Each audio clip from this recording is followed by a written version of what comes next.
-18-তে এইটা কন্ডাক্টটা দেবে, তার মানে আমাদের এখানে যে এখন যে টেম্পারেচার আছে এই টেম্পারেচারে এটা অফ দেখাবে। হ্যাঁ, তাহলে এটা আমি অফ পেলেই এটা ভালো।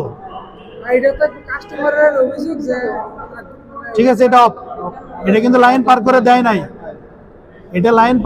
দেয় নাই, তার মানে এটা ভালো। ঠিক আছে,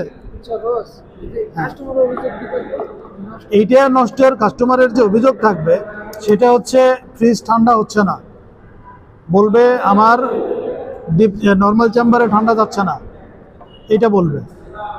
তো তখন গিয়ে আমাকে দেখতে হবে যে নর্মাল চেম্বারে ঠান্ডা নাই কেন। আমি যদি দেখি কম্প্রেসর চলতেছে, কন্ডেন্সার গরম আছে, তাহলে তখন আমার হিটার সাইডে যেতে হবে। হিটার সাইডে যে আমাকে এটাকে চেক করতে হবে, টাইমারকে চেক করতে হবে। এটা নষ্ট হলে চেম্বার আইসটা বেশি জমে যাবে, কারণ এ তো আইস কাটার জন্য হিটারকে লাইন দিতে পারছে না। যদি দেখা গেল যে এ নির্দিষ্ট টেম্পারেচারে লাইনটা পার করতেছে না, তাহলে আমাকে সিদ্ধান্ত নিতে হবে এটা খারাপ।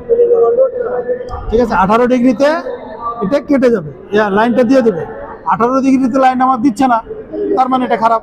এটা পাল্টাইলে বাকিগুলো সব হ্যাঁ। না, এটা এই সিস্টেমে পাওয়া যাবে, এইভাবে পাওয়া যাবে এটা।